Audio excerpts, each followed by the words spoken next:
Football Saturday afternoon come running through the tee. Voted Blank News Knoxville's finest sports show. It's football time in Tennessee. Sponsored by Cool Beans, a block off the strip on Lake Avenue. To the checkerboards.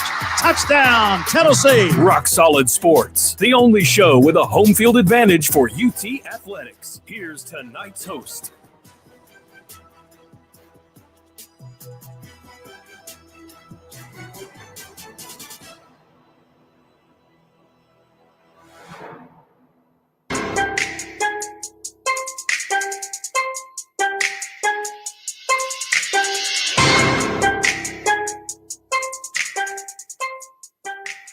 All right, welcome into the Monday night edition of Rock Solid Sports, sponsored by Cool Beans, the 21 and up college sports pub next to campus at 1817 Lake Avenue, a block off the strip.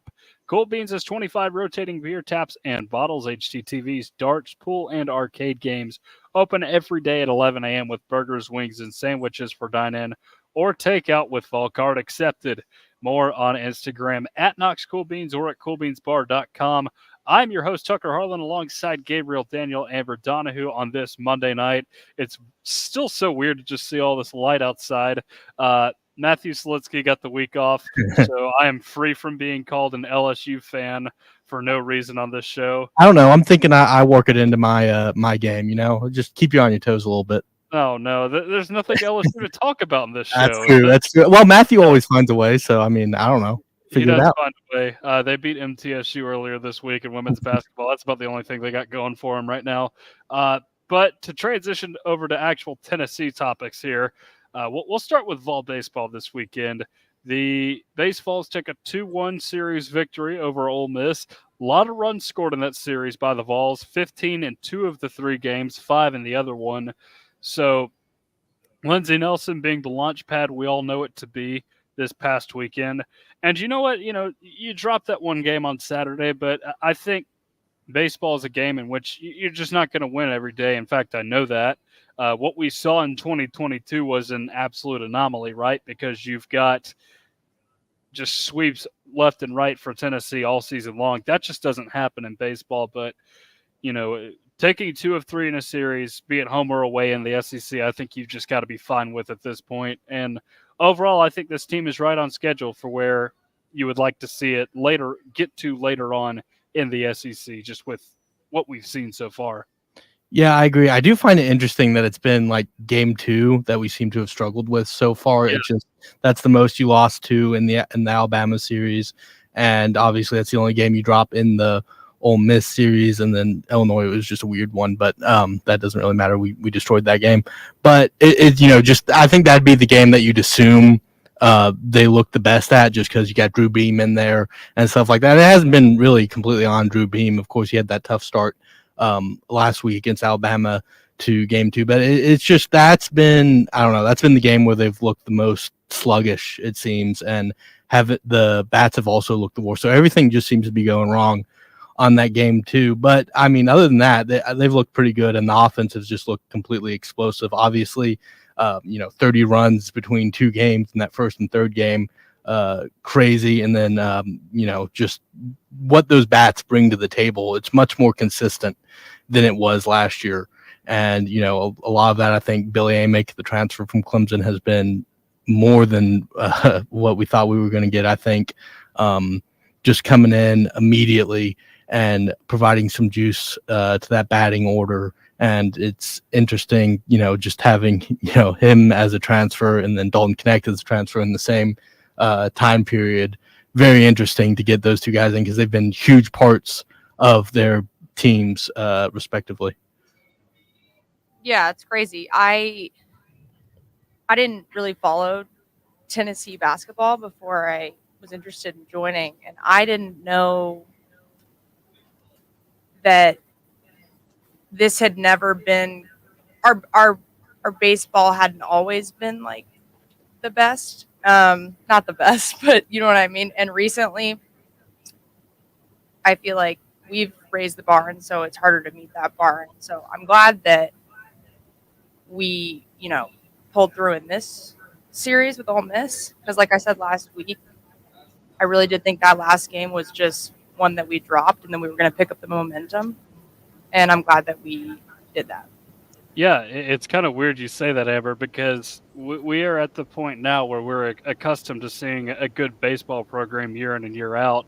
But I'll tell you what, before Gabriel and I got on this campus, nobody really cared about baseball the way they do now. So I think that's something that Tony Vitello can really take pride in, and the fact that he's developed this program to a point in which you can expect to get to Omaha every other year. So it's a big step in the right direction for this team. One thing I do want to address that we saw and you know, I've kind of been suspect of the bullpen all year long. And, you know, I like the starters Tennessee's trotting out. You get a great one coming out now, AJ Causey every single night. You know, Drew Beam is kind of a boomer bust player. He has good nights, but when it's bad, it blows up in his face. And you would assume AJ Russell is going to be good once he's fully healthy. Now, he did get hurt in that Ole Miss game, so that's a situation to potentially keep an eye on. But as far as guys out of the pen go, you know, Nate Snead looks very, very good right now coming out of the pen for Tennessee. Kirby Connell and Marcus Phillips have flashed this year, but right now I don't see a ton. And I'll be honest, it's a little bit worrisome at this point in this season to be, you know, lacking a little bit in the bullpen just to start off. And I think over the course of the Vitello years, we've seen some very good guys come out of the bullpen, right? You know, you have your Seth Halversons and Chase Burns that you can bring out of the pen, and those guys can throw lengthy innings if you need them to. And, you know, you got guys like your Kirbys and your Redmond Walshes you can use in certain situations. Aaron Combs was that guy for a while. So are we concerned at all about what we're seeing from this pitching staff so far in the year? Because obviously the starters look fine, but when you get late in games, that could be an issue later on in the season.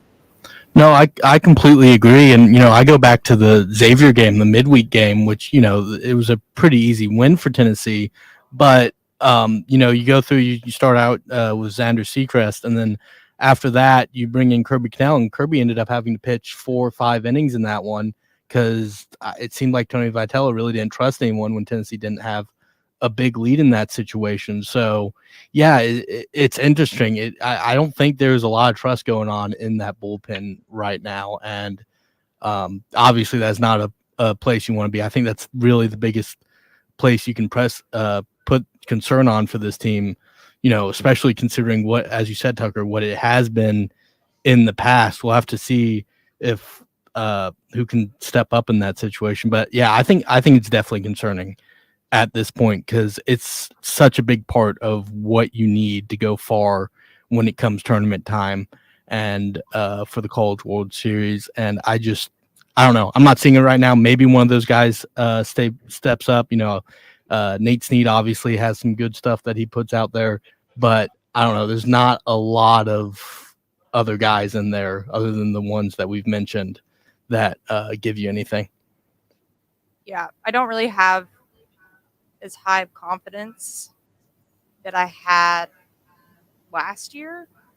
But like you said, we started fast and we didn't slow down, you know, in this series. And that's good when we could do that. But it is concerning about later in the game, like you're saying. We're not always going to keep that momentum throughout the whole thing. And so, I don't know. I think just we can see if they can step up. There's obviously a lot of time, but you know, the players are the players that you have. So we'll just see if this team is good enough or not.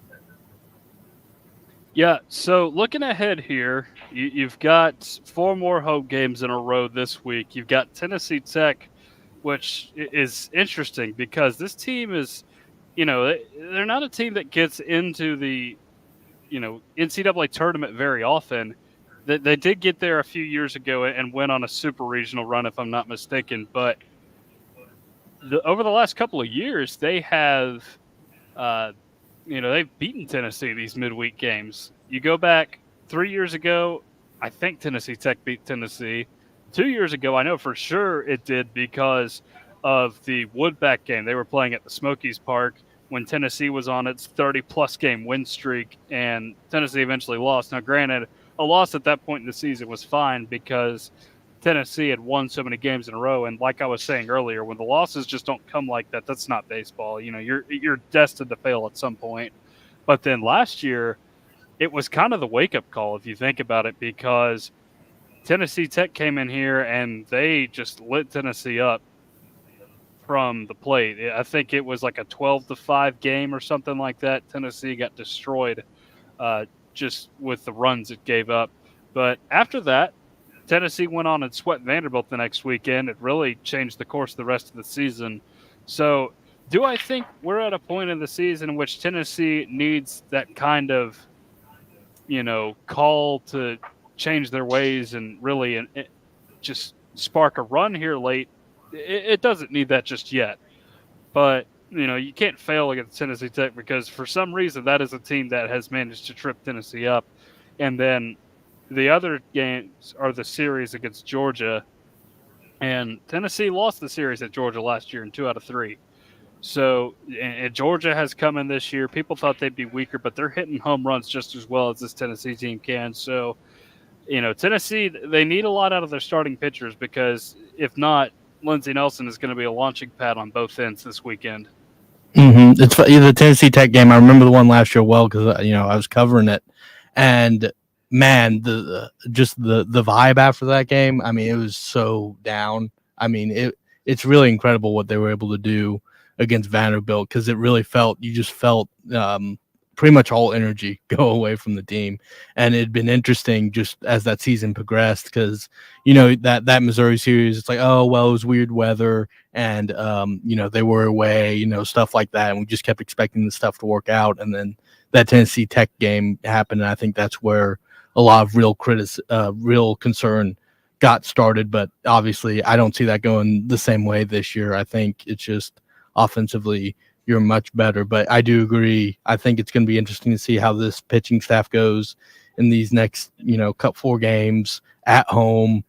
Hopefully you figure it out because, I guess the good news is this is the time of year where you want to be figuring stuff out. I guess earlier in the year is the time of year you want to be figuring stuff out, but you got to figure out what that pitching rotation is going to look like and who you're going to be calling in from the bullpen before we get even later into the season. So I guess there's that to look forward to see if you can find some of those guys. But yeah, you're going to need them. You're going to need them. All right. So with that, we are going to go ahead and take our first break of the hour. Coming up on the other side, though, we will discuss both UT men's and women's hoops. The Vols make it to the Sweet 16. Lady Vols ran into a tough one today. We'll have all that and more for you on the other side in Rock Solid Sports. You're listening to 90.3 The Rock, UT's College of Rock. The Rock thanks Cool Beans, 1817 Lake Avenue, 1 block south of the Strip, for sponsoring and hosting Monday night Rock Solid Sports broadcast at 7 p.m. Cool Beans is the campus headquarters for food, brews, pool, shots, darts, sports, and more fun. Tuesday night is team trivia night, and Thursday nights are for bingo. CoolBeansBar.com or their Facebook page for more info. Volunteer Radio receives support from Tennessee Smokies Baseball, the AA Southern League affiliate of the Chicago Cubs, whose 2024 regular season schedule features 6-game homestands Tuesday through Sundays now into September at Smoky Stadium in Kodak. Rock Solid Sports will have weekly Smokies updates. TheSmokiesBaseball.com, linked up at WUTKRadio.com.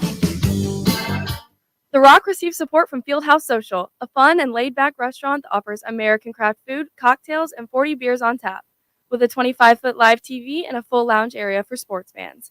Open 6 days a week right on campus at University Commons, where football, food, and fun come together. FieldhouseSocial.com. Volunteer Radio receives support from the Tennessee Smokies Baseball, the AA Southern League affiliate of the Chicago Cubs, whose 2024 regular season schedule features 6-game homestands Tuesday through Sundays, now into September at Smoky Stadium in Kodak. WTK's Rock Solid Sports will have weekly Smokies updates. TheSmokiesBaseball.com, and a link is at WTKRadio.com.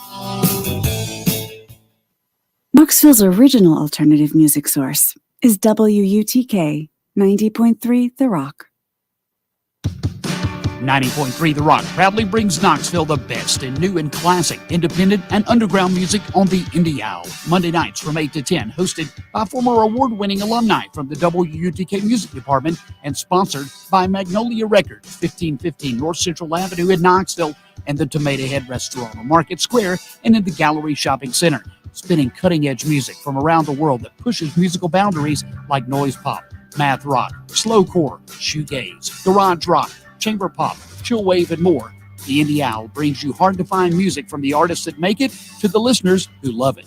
The Indie Owl also provides independent artist news and chances to win Tomato Head and Magnolia Records gift cards. Tune in to Knoxville's true independent radio. The Indie Owl, Monday nights at 8, only on 90.3 The Rock, always bringing Knoxville new music first.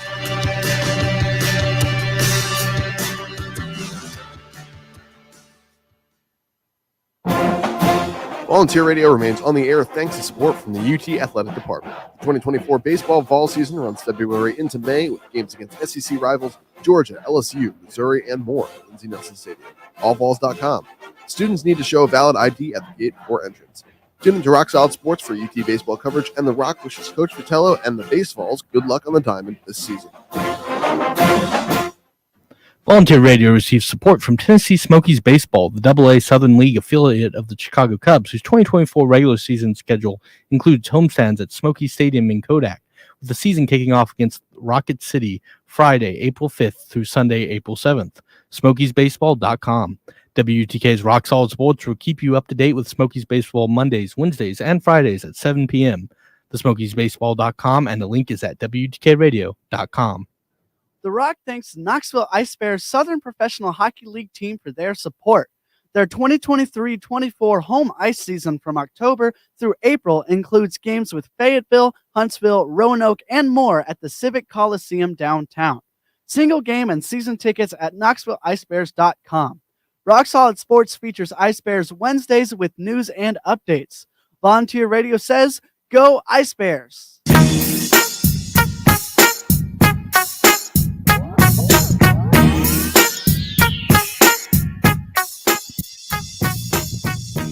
Welcome back to the Monday night edition of Rock Solid Sports, sponsored by Cool Beans, the 21 and up college sports pub next to campus at 1817 Lake Avenue, a block off the strip. Cool Beans has 25 rotating beer taps and bottles, HDTVs, darts, pool, and arcade games. Open every day at 11 a.m. with burgers, wings, and sandwiches for dine-in or takeout with fall card accepted. More on Instagram at Knox Cool Beans or at coolbeansbar.com. So, the Lady Vols today ended their season with a 79-73 loss to NC State. At NC State, they were the 6th seed in that game. NC State the 3. And, typically the higher seeds in these tournaments get to host for at least the women's bracket. Not the case for men's. But anyway, it's been a bit of an up and down season for Kelly Harper's team. They've had some injuries here and there. Obviously, Tamari Key missing a good portion of the season, as did Rakia Jackson. And both of those were key cogs to this team. But it doesn't excuse some of the things that happened at Tennessee this year. And, we knocked on them for playing a hard schedule a season ago. And, we get it. It was a hard schedule. But the success Kelly Harper has had against these top 25 teams over the last, really over her tenure here in general, has been almost non-existent. Let's just call it as it is. And she lost to the team she once coached and said NC State fired her. And, she took this job afterwards. And, if you're NC State, that has to feel good, right? But I just feel like this Tennessee Lady Vols program is at a breaking point now in which they're just going to have to move on from Kelly Harper at some point in time and find somebody outside of the family, because this is no longer the gold standard here. In fact, you might argue this is not one of the better programs on this campus just from an athletic standpoint, because you look at some of the other Lady Vols programs around, like the softball team obviously went on a big run a season ago. The volleyball team had one of its best years in a while this past year. The soccer team has made it to Final Four recently. But this team, it's just mediocrity year in and year out. And, I just can't imagine Pat Summitt would be happy with any of this. No. And what's so crazy about it is how dominant they were, and with Pat Summitt, and how, even in the down years of Tennessee football and Tennessee men's basketball and other programs, Lady Vols basketball was right there as the shining beacon in women's basketball, and just a dominant program that got these amazing recruits and was really such a big, and still is a big part of this campus and this community. And to see where it is right now, it's tough to look at. Kelly Harper just has not been good enough. Nobody takes any joy in saying that. Nobody wanted it to turn out this way. It just hasn't worked out. And I think a big part of it is just recruiting. When looking at this season, this was kind of like, it felt a lot like the last ride of, we need to have success here. You get Rakia Jackson back, you get some other people back to try and make this thing work this season, when you didn't get a big infusion of talent with recruiting and stuff like that. You get a couple of transfers to try and make it work this year, and it wasn't consistent enough. You didn't make the Sweet 16. It just didn't work. You lost to MTSU, which, I think that was probably the breaking point right there. And, it'd be one thing if you're losing to these top tier teams and you're dominating other competition. But it's not even that. It's just pure inconsistency with this team. And, Rakia is not going to be here next year. Who knows what this team's going to look like next year. But I think a lot of people would agree that it's time for Kelly Harper to go. And that's just the way it is. I mean, that's just where we're at. This program is just falling. I mean, when you're looking at it just with success, like you said, Tucker, it feels like they're towards the bottom on this campus. Football has been successful, baseball has been successful, softball has been very successful, basketball obviously, and then baseball. They've all been successful. Volleyball, and I it's agree. Ladies Falls basketball. I don't know. agree. I feel like also it is starting to look like we're in kind of these down years, and it's so interesting because the amount of people that I see, wearing the brand of Lady Volunteers, like they're still riding off of that wave of, Pat Summitt, what a legend she was and what this team was.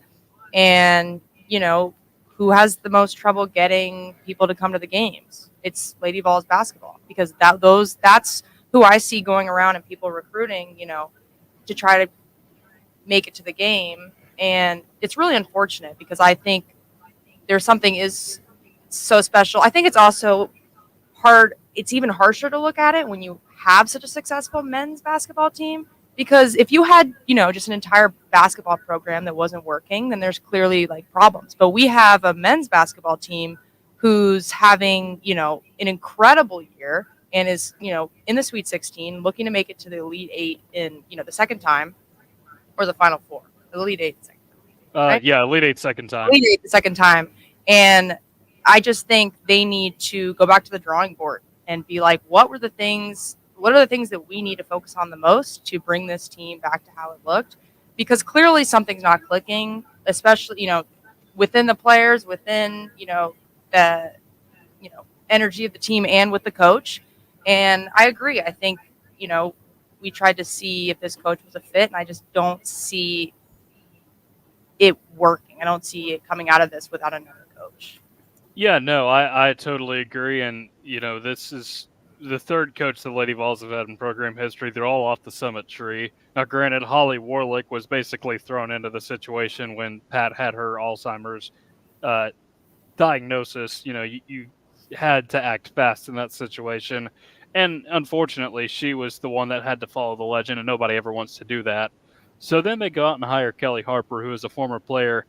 And we've seen this trend recently from schools all around, and it's not worked. And we've seen this in primarily in the men's game. It's definitely trickled over here a little bit with Kelly Harper. You look around, Penny Hardaway, Juwan Howard, Kevin Ollie, just a few names I can throw out there for you in the men's game that were former players at that school, coached the team, but just failed out miserably as head coaches. And, is Kelly Harper's team miserable? No, it's not the expectation that Tennessee fans once knew this team to have.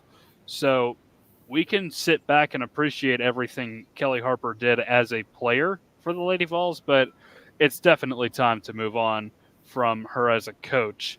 So with that, we'll transition to a happier topic on this campus, and that is the Tennessee Vols going to the Sweet 16 following a defeat of Texas in the round of 32, 62-58. It was not the happiest game to sit through, I'll tell you that much. In fact, it was quite visually unappealing. You know, Tennessee shooting 3 of 25 in this game from the three-point line. Really not a pretty game for anybody shooting just in general, not just from the three-point line if you're Tennessee, because Jonas Adu, a lot of shots inside. He's just 4 of 12 from the field. Now, granted, he saved himself by making those free throws near the end of the game and really clutched up the Sweet 16 berth for Tennessee. But even Dalton Connect's 18 points were not pretty by any means, right? He was pretty awful from the field in the game. And, you know, Texas, credit to them, they did have a game plan for Dalton Connect with the athletes they were running at him. There was a clear scheme there, but at the same time, you look at it, and you know it was not one of his prettier performances of the year. And even Ziegler didn't affect the game a whole lot, scoring the ball. Now he did other things to help Tennessee out, and if you don't play him that entire game, all 40 minutes, you probably don't win it. But you know, I think the two people that did the most for this team were Josiah Jordan-James. You know, shooting 50% on a night in which nobody could hit the broadside of a barn. He goes for 9 and 9 in this game, which is pretty good stuff. And, you know, I think he needs to foul less, but Tobe Awaka, they couldn't stop him at all in this game. They didn't have a big man that was, you know, wide enough physically to shut him down. And he scored the ball as well as he could in the minutes he got, but he's just got to avoid foul trouble here in the future. But overall, a win's a win, especially at this point in the season. Just win, baby. I mean, yeah, I think Toby Awaka is definitely one of the big reasons. He just saw he provided a spark to the team, especially early in the game, that they didn't have. You know, the shooting, the 3% shooting three, getting three to go in, shooting 12% from three. I mean, that's just crazy because you know you're watching that Mississippi State game and it's like, okay, it can't get worse than this, right? It got a little worse than that. Not overall offensively, because obviously Tennessee was much more consistent in this game than in the Mississippi State game. But, you know, you get the win. You know, I think when it comes down to it, we'll get to it. Your next opponent, you're not going to win playing like they did offensively in this game. And you also got, I thought, you know, Jordan Gainey was pretty active defensively in that one, which was interesting to see, and brought some juice defensively, even though, you know, he wasn't sparking things offensively. And yeah, I mean, you hope this shooting figures itself out, because man, it has not been. Obviously you got the St. Peter's game, but you know, that was a pretty dominant win. We kind of just out physicaled the other team. But you know, this Texas game and that Mississippi State game, pretty tough shooting stretches.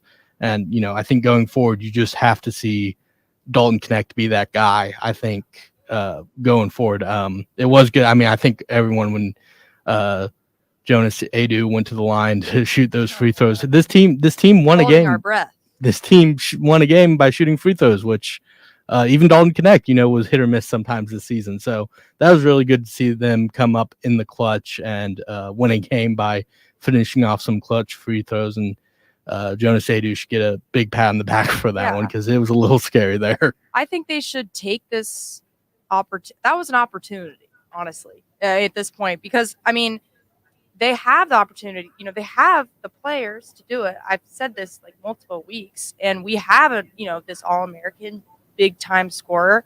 And I was looking at what the Texas coach said, and Rodney was saying that basically he was backing up Dalton Connect, and he's basically saying anytime you have that star power with a guy that's, you know, really hard one-on-one, they have the opportunity to be an elite team. And he was basically saying, you know, he could definitely carry them, but the question is if. It's a question if he's gonna be able to. I don't have any. I have more confidence than most of my friends that we're gonna, you know, we've actually. I mean, I had people doubting that we were gonna beat St. Peter's because they thought we were gonna, you know, fluke, and then I had half my friends saying, oh well, Texas, you know, I feel like they're just gonna come out on top, and I'm like, man, for the players that we have and, you know, how well we did in the season, you should have more confidence that we can get farther. And so I think they should take this as an opportunity to really show out. And, you know, you get the opportunity to prove, are you that team, and are people going to talk about you, you know, the same way they're talking about these other number one teams? Because, I mean, Purdue is, you know, I want Tennessee to win, but it's very hard to not see it going both ways and not seeing Purdue coming out on top. So I feel like they're playing that way that they played with Texas. That's definitely not going to get it done. Yeah. I wanted to say, you know, Dalton Knecht also had 2 big putback dunks, so it wasn't even that, you know, he was terrible. It's just, you know, the 3-point shooting percentage, it just has to get better. And, you know, and again, you just hope to see that improve. Also, to your point with Josiah Jordan-James, when he gets to a strong hand, man, it's tough to stop him on those layups. So I wonder, I don't know if we just try and mix things in more, because it seemed like sometimes it was just Dalton Knecht or bust on a couple of offensive possessions. So, you know, if he doesn't have it going forward, I do think you have the guys where you could spread the wealth a little more. Yeah, so one thing that I do want to ask you guys about, and, you know, this is the kind of game that Tennessee, you know, they throw up a stinker where they shoot poorly from the field, and typically the Vols lose the game, right? You know, you look back at some of these in the past. We'll go Kentucky last year. South Carolina this year is a great example of a game where they just couldn't hit the broadside of a barn and ended up losing.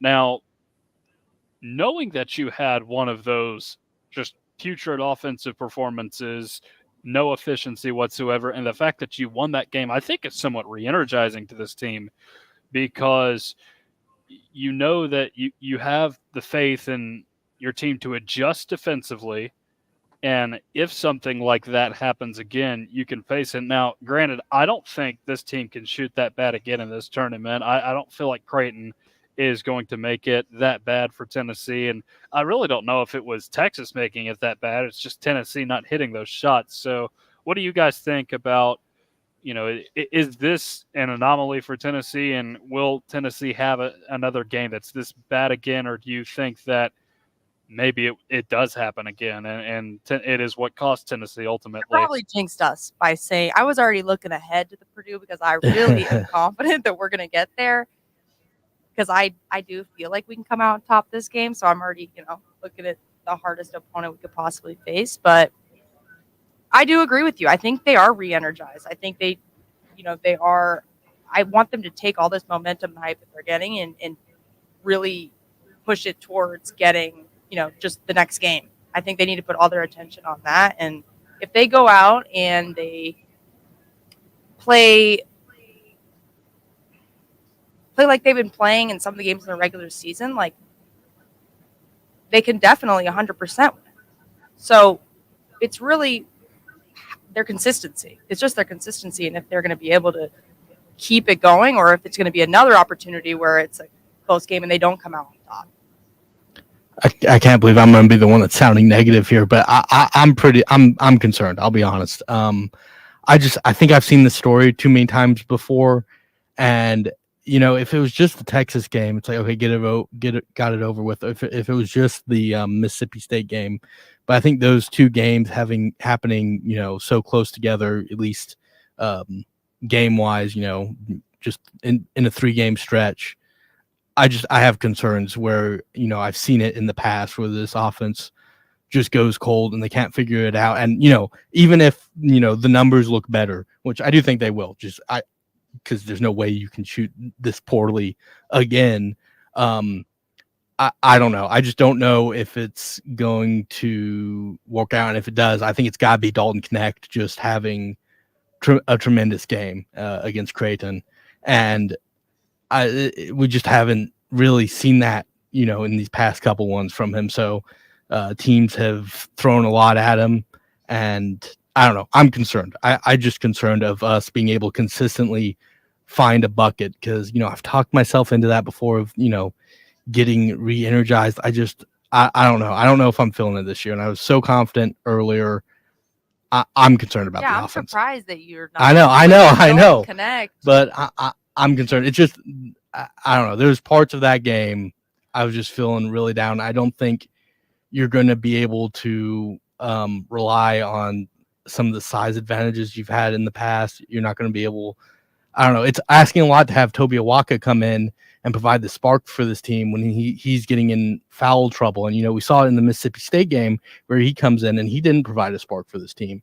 And, it didn't work out there. And, I don't know. I'm concerned. You can rightfully be concerned, but I don't think this Creighton team is going to slow down this Tennessee team the way Texas did.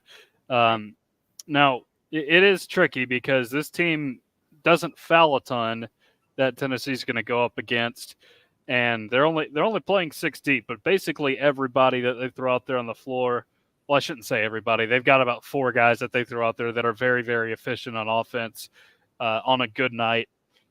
Guys like Baylor Shireman, Trey Alexander, who can shoot the 3 at will, can grab rebounds additionally. And you've got a good rim protector in Ryan Kalkbrenner. That was something Texas lacked. And the pattern for most of Tennessee's losses this season, just thinking back to the 3 it had in November, at the end of November, and the losses to, well, I guess just the loss to Mississippi State, potent big men have been an issue for Tennessee going up against. So we'll see if Kalkbrenner is anything like those guys. I don't think he's quite at that level, but that is probably my only concern going into that game. But Tennessee's favored in this one. It's going to be a late tip-off, though. It's going to tip off no earlier than 10:15, I would imagine, just the way things go with these networks and whatnot. So, yeah, it should be a fun one, though. Any other last predictions before we take a break? Easter time is killing me, man, with these late tip-offs, man. It's just so late. I remember Monday night football game the Titans had a couple years ago when they were doing that doubleheader Monday nights where you had 2 back-to-back. We played the Broncos. I was up until about 2 a.m. watching that, so I've gotten used to it, I guess, but these Eastern time games kill me. I just think, offensively, Creighton is going to bring so much more to it than what Texas brought, and I know Tennessee is obviously very good defensively, and I have confidence in our defense, but I don't think Creighton's going to make just 7 3-pointers in the game. So I think the explosiveness that they bring there, especially from beyond the arc, is going to be a bit concerning to deal with. And just, what they have on that team. You have a lot of guys returning there, and so does Tennessee. So I think it's going to be a tough matchup for the Vols. I think it's going to be a tough matchup, but I have more confidence that we're going to perform better in this game than we did in the last game, and that we're going to beat them and move on. All right. Well, with that, we're going to go ahead and take our final break of the hour, but we will discuss the Sweet 16 and the rest of the tournament up to this point right here on Rock Solid Sports on 90.3 The Rock, UT's College of Rock. The Rock thanks Cool Beans, 1817 Lake Avenue, 1 block south of the Strip, for sponsoring and hosting the Monday night Rock Solid Sports broadcast at 7 p.m. Cool Beans offers lunch daily with a full and late night menu and is the pre- and post-game on-campus location for Vols and Smokies baseball and Lady Vols softball, MLB, Pro Soccer, and the Preds on the big screens. 21 and over only, please. CoolBeansBar.com or their Facebook page for more info. Volunteer Radio remains on the air thanks to support from the UT Athletic Department. The 2024 baseball fall season runs February into May with games against SEC rivals Georgia, LSU, Missouri, and more at Lindsey Nelson Stadium. AllVols.com. Students need to show a valid ID at the gate before entrance. Tune into Rock Solid Sports for UT baseball coverage, and The Rock wishes Coach Vitello and the Base Vols good luck on the diamond this season. The Rock thanks Knoxville Ice Bears Southern Professional Hockey League team for their support. Their 2023-24 home ice season from October through April includes games with Fayetteville, Huntsville, Roanoke, and more at the Civic Coliseum downtown. Single game and season tickets at KnoxvilleIceBears.com. Rock Solid Sports features Ice Bears Wednesdays with news and updates. Volunteer Radio says, go Ice Bears! Volunteer Radio receives support from the Tennessee Smokies Baseball, the AA Southern League affiliate of the Chicago Cubs, whose 2024 regular season schedule features 6-game homestands Tuesday through Sundays, now into September at Smokies Stadium in Kodak. WTK's Rock Solid Sports will have weekly Smokies updates, thesmokiesbaseball.com, and a link is at WTKradio.com. This is Kim. And John of the Stargazer Lilies. And you're listening to 90.3 WUTK Volunteer Radio. The Rock received support from Fieldhouse Social, sports games paired with cold beers in reach in University Commons. Fieldhouse Social offers a diverse menu of tavern foods such as pulled pork nachos, the Fieldhouse Cobb salad, and the Applewood smoked chicken wings. Kick back and relax in the lounge. FieldhouseSocial.com. Volunteer Radio thanks Blank Newspaper for their support and media partnership. Blank is a local independent publication filling readers in on sports, entertainment, and local interest stories, available at over 300 locations in Knox and adjacent counties. The Big Year's issue of Blank is out with a festival guide and more, and an interview with Milkman and the Big Band by WTK's Sam Hastings. BlankNews.com or in the new issue. Volunteer Radio receives support from Tennessee Smokies Baseball, the AA Southern League affiliate of the Chicago Cubs, whose 2024 regular season schedule features 6-game homestands Tuesday through Sundays, now into September at Smoky Stadium in Kodak. Rock Solid Sports will have weekly Smokies updates. TheSmokiesBaseball.com, linked up at WUTKRadio.com. 90.3 The Rock proudly brings Knoxville the best in new and classic, independent, and underground music on the Indie Owl. Monday nights from 8 to 10, hosted by former award-winning alumni from the WUTK Music Department and sponsored by Magnolia Records, 1515 North Central Avenue in Knoxville, and the Tomato Head Restaurant on Market Square and in the Gallery Shopping Center. Spinning cutting-edge music from around the world that pushes musical boundaries like noise pop, math rock, slowcore, shoegaze, garage rock, chamber pop, chill wave, and more.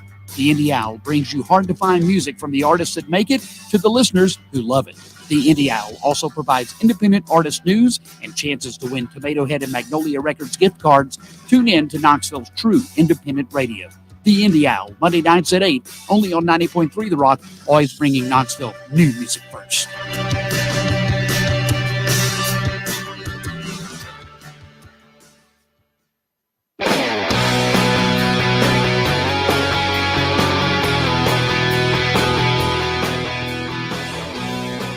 Welcome back to the Monday night edition of Rock Solid Sports, sponsored by Cool Beans, the 21 and up college sports pub next to campus at 1817 Lake Avenue, a block off the strip.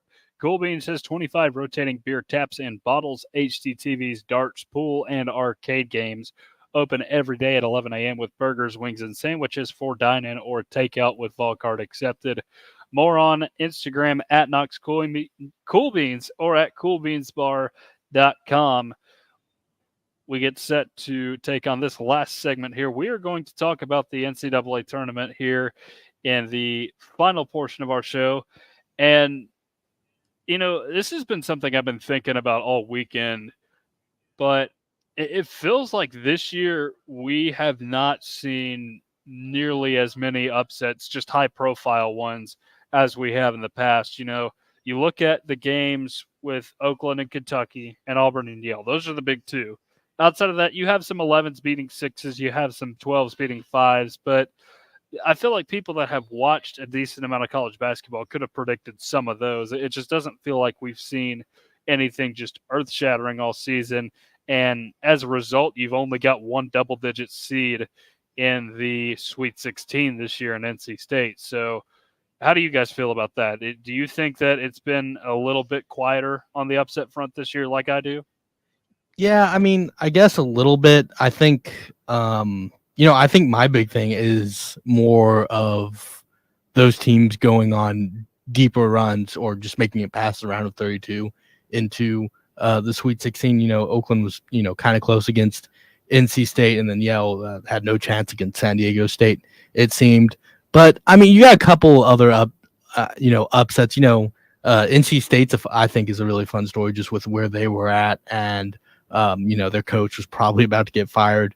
And, you had some 12 seed James Madison and Grand Canyon. And again, it was just another one of those cases where they won that first game, but they just got pretty much stomped in their second games. I mean, Grand Canyon made it interesting against Alabama a little bit. That was a crazy game to watch.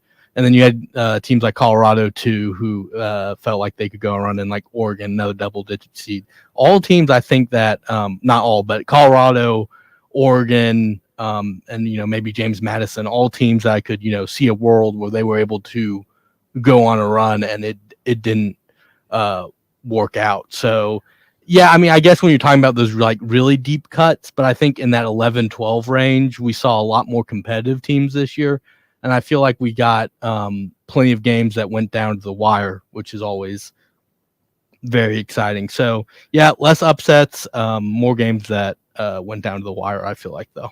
Yeah, I think it's definitely been quieter, and I don't know. I don't think that's necessarily a bad thing, because you have, a better chance to see top teams play against each other and see how they would be matched up, and like the top one that you've been talking about all season. But yeah, I think it's difficult now because these top ones have made it through, and I think NC State is the only double-digit seed left on the field, if I'm correct. But yeah, I have a feeling that it's going to, the teams that are going to kind of make the runs are the teams that we thought were projected to be. And so I think that's, you can see that as less entertaining and more entertaining. I think it's just a different kind of year for March Madness, and I think I'm just now excited to see how these top teams, if they continue, these the first seed, second seeds, how they're going to match up against each other, and see basically the best ones at the top playing each other. That's got to be exciting. Yeah, I was thinking that same thing too, Amber. It's a double-edged sword with upsets, because you have games in the first round where, it's fun, to see the Cinderellas out there get their wins and have their one shining moment, if you will. But usually there's a price paid in either the round of 32 or Sweet 16, usually, of just an absolutely terrible basketball game that is usually in the form of a blowout. So knowing that we will not see a ton of these, really any of these Cinderellas outside of NC State, you are guaranteed some better matchups here, it feels like. So just looking at these teams overall, on the first day, you've got Clemson playing Arizona, San Diego State playing UConn, Alabama playing North Carolina, and Illinois playing Iowa State. So of all of those, Clemson is the only one that really was not supposed to be here, I don't think, because they did not impress me in their conference tournament. They flame out to Boston College in the first round of that, but then they come in and they just pound New Mexico in the first round, who was the 11 seed. Many people thought they could potentially take down Clemson. That was absolutely not the case. But what's more impressive is what they did against Baylor. Scott Drew has been, I think he has really cemented himself as one of the best coaches in all of college basketball, probably top 10 right now in the game. But, now they lose for the third time in a row in the second round. And Clemson has themselves in the Sweet 16 for the first time in several years. So a good story on their end. I guess the only team that was not seeded higher than a team it was supposed to play was San Diego State, who's a 5, but they were the beneficiaries of upsets as Yale took down Auburn on Friday. So of those games in the first day of the Sweet 16, which one are you looking forward to the most? I got to say, I'm very much looking forward to really a couple of them, San Diego State and UConn, because obviously you don't get to see these national championship rematches all the time like you're going to in this game. Bama, North Carolina also looks like a fun one as well, and Bama just proved that it's got some dimension as well this past weekend, getting a 109-96 win one night against College of Charleston, and then going out, not playing its best game on offense, but still winning by double digits against Grand Canyon. So which of these stands out to you? I'm liking the Illinois Iowa State game. When I was looking at my bracket, I just kind of felt like that these were two teams that were going to meet, and I think it could be a very interesting matchup with teams that were had varying degrees of success during the regular season, and then Iowa State really caught my attention with that victory over Houston, and they were good the entire season, but that's the ones where I really like, okay, these guys might be legit. So, on that first day, I'm looking forward to that one. That Clemson-Arizona game, obviously Arizona was the 2 seed, but I wasn't really expecting either of those teams to be there. I mean, New Mexico, the Lobos were favorites as a lower seed in that Clemson game at one point. I don't know if the line ended like that, but yeah, it's interesting to see Clemson kind of go back to that earlier in the season form of themselves. I guess that they just were waiting to pull out during the NCAA tournament. So that will be interesting. I don't know. The UConn San Diego State, I think it's a good storyline. What UConn has showed this year, I'm pretty scared of them and what they're able to do. And I don't know how close of a game that's going to be. So that for that first game, and then Alabama, North Carolina, I think obviously is going to be an entertaining game. But I'm most looking forward to that Illinois Iowa State game. I think that we had talked about it earlier a couple weeks ago, how I don't think Matthew and you maybe didn't really feel so confident in Arizona consistency wise. And, they made it to this point. And so I am interested to see them against Clemson, because Clemson kind of broke away and see how they're going to match up. But I do still see Arizona coming out on that one. Bama and UNC, they're just big names. And that's going to be a fun matchup. And I actually think that could go either way, but I definitely have the most confidence in UConn winning. And for Illinois and Iowa State, probably the one I'm not the most excited to watch, but that I see going either way. But we definitely have some fun matchups to watch. And this is really one of my favorite parts of March Madness, is when these big teams make it, and then you start seeing, in the low seed teams, oh, well, what if, one is surpassed by 3, then how's 3 going to match up with another one, or the one that we thought is going to go all the way? I mean, I do think UConn's going to go, farther, but what if UConn's the upset? Then who's the number one, team that we're looking to watch out that's going to dominate? So I don't know. I'm just excited to see the results for this one and see how they play out, for sure, more than other weekends. Yeah, UConn is a team that has just run through everything it's seen so far, and it did the same thing last year. It won every single game in the tournament by double figures, which is just very, very impressive. And right now, they're on pace to do that again. They blew out Northwestern this weekend. So, I saw a stat. I think it's 8 straight tournament games or something like that with a double-digit victory for UConn, crazy. It was just dropped casually in an article. Oh, yeah. It's that's a crazy stat to just casually drop. It's just bizarre how they've managed to do that. But going back to that Illinois-Iowa State game, I think this should be an interesting one just because of contrasting styles. Illinois, a very fun offensive team. They got several players, Terrence Shannon in particular, that can really, really score the basketball. But Iowa State's a very good defensive team as well. They've played very well all season on that end of the ball. One of the top teams in the defensive efficiency category in KenPom. Flipping over to Friday, you've got obviously Tennessee taking on the Creighton Blue Jays. That is going to be the nightcap.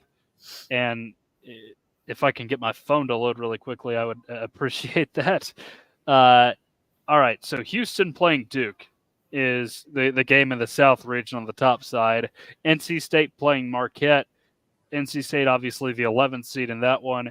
Purdue and Gonzaga, a rematch from the Maui Invitational.